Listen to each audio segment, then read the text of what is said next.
Bonjour, être du petit peuple, elfes, fées, corrigans, un grand merci à tous les abonnés, nouveaux et anciens.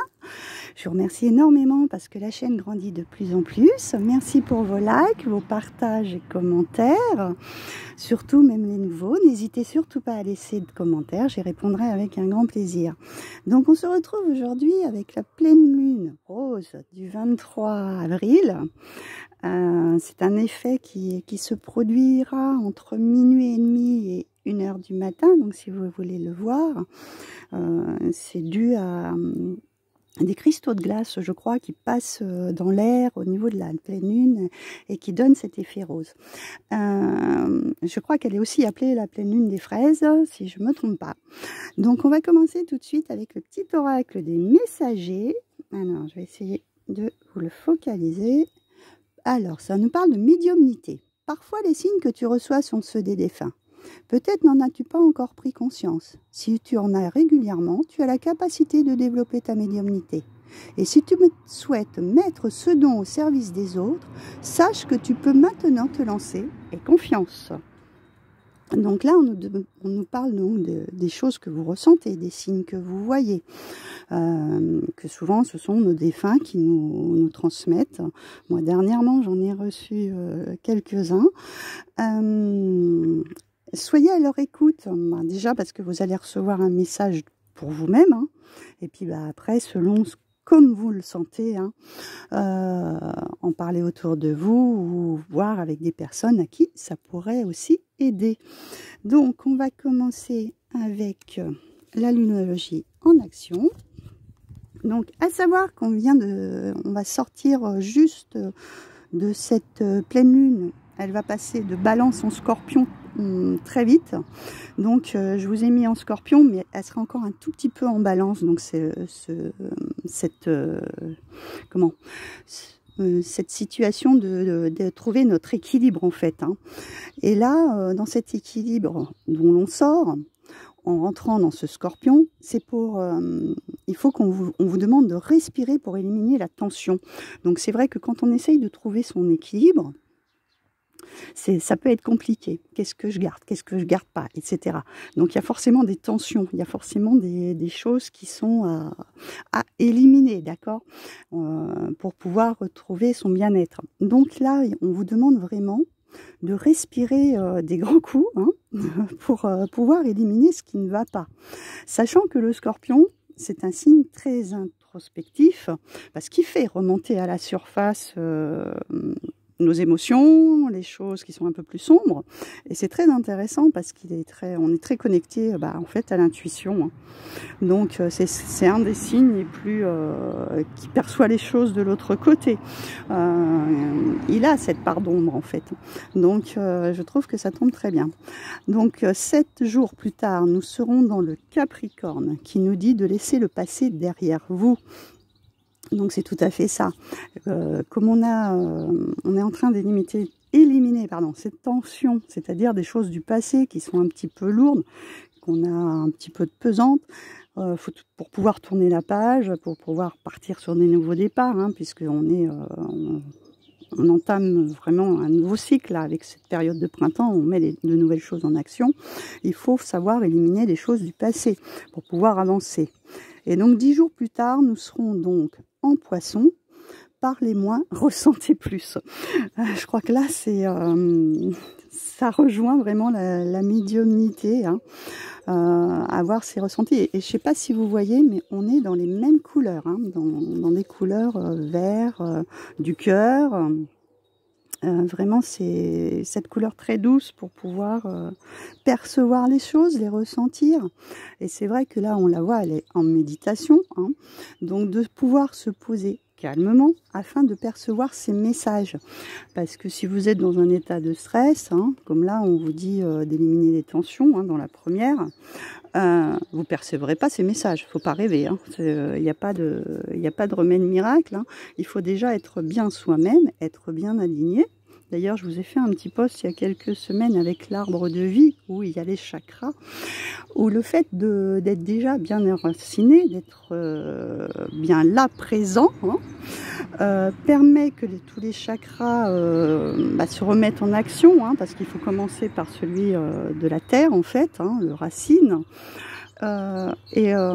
Profiter aussi de l'extérieur, ça je vous le dis régulièrement, là c'est le bon moment, de façon à ce que tous ces chakras se remettent en action pour monter au plus haut, hein, jusqu'au chakra du troisième œil et du chakra couronne, pour pouvoir percevoir tous ces messages de l'autre côté.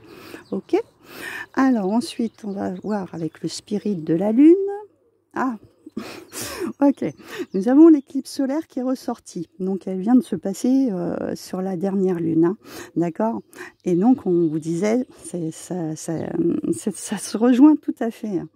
On parlait de porte. Donc, ce portail est toujours ouvert, hein, d'accord, où l'on doit en fait ouvrir de nouvelles portes pour aller vers de nouvelles choses, mais c'est aussi en clôturer, d'accord, parce que si on veut entamer quelque chose, il faut fermer les portes du passé pour ouvrir ces nouvelles portes du présent, d'accord.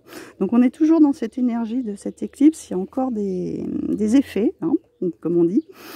Alors ensuite, nous avons le rêve, d'accord, avec la lune gibbeuse décroissante, et être. Donc, le rêve, c'est intéressant. La médiumnité, ça se perçoit souvent à travers les rêves. Bon, moi, je sais que je fonctionne comme ça. Je reçois des messages de mes défunts dans mes rêves. Il faut être aussi à l'écoute de ces rêves. Ça peut être aussi, vous avez peut-être des rêves de quelque chose que vous voulez mettre en place, hein, d'accord, que ce soit des projets, que ce soit des unions, que ce soit dans un nouveau domaine professionnel, etc. Et là, on vous demande d'être vous-même, hein, de vous reprendre, de prendre position, de reprendre votre pouvoir personnel. Ça, c'est aussi par rapport à ça, parce que c'est pas toujours très facile de faire passer, bon, c'est un peu plus facile maintenant qu'avant, mais de faire passer aux autres comme quoi on a ses ressentis, comme quoi on perçoit des choses. Tout le monde n'est pas à l'écoute de ça. Ne jouez pas un rôle ou une façade pour des gens parce que ça les arrange, quoi. Vous n'êtes pas vous-même quand c'est comme ça. S'adapter aux autres, c'est pas être... Pardon, j'ai encore tapé dans ce bras, c'est pas possible. Ce n'est pas être... être soi-même, voilà, tout simplement.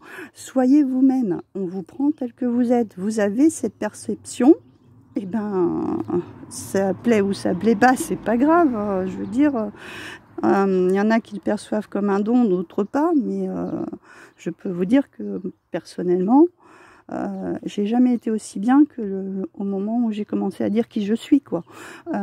Être vous-même, percevoir ces messages, c'est admettre la personne que vous êtes, tout simplement. Et vous n'avez pas à vous en cacher. Chacun a ses dons, chacun a ces petites choses en eux. Et pourquoi les cacher? Je veux dire, quelqu'un qui dessine ou quelqu'un qui écrit ou qui crée des bijoux, est-ce qu'il se cache? Non. Alors ne vous cachez pas si vous avez des dons de médiumnité. C'est aussi bénéfique que tout le reste. Je m'excuse, je me suis mis dehors parce que je voulais profiter du soleil, profiter de la nature, mais il y a encore énormément de passages ce week-end. J'espère que ça ne vous dérangera pas. Et alors, pour terminer, nous avons donc, je vous ai pris le ferry de Normand pour avoir un petit message complémentaire. Donc, nous avons le bateau, nous avons la croix et nous avons l'ours. D'accord. Donc, là, ça nous parle de choses qui ont été lentement, d'accord, lentement, je dirais presque des blocages, hein, mais ça rejoint le passé à laisser derrière soi, les choses qui meurent pour ouvrir d'autres portes, d'accord, ok. En fait, c'est vraiment un cycle qui se clôture, qui a été lent. Pour moi, il y a quelque chose d'assez lourd du passé, qui a été très lent, qui a du mal à... On a du mal à clôturer, mais il est clair qu'il est en train de se terminer. On va tourner la page. On va vers quelque chose de nouveau.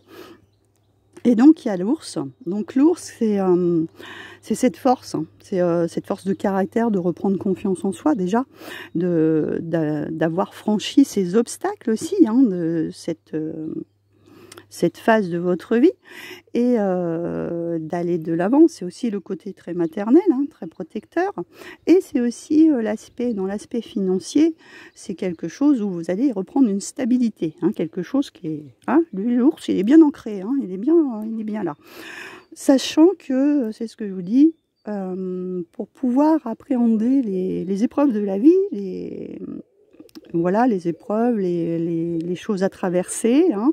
Il faut être bien ancré pour ne pas être trop déstabilisé, justement, et s'affaiblir, en fait, te déprimer, etc.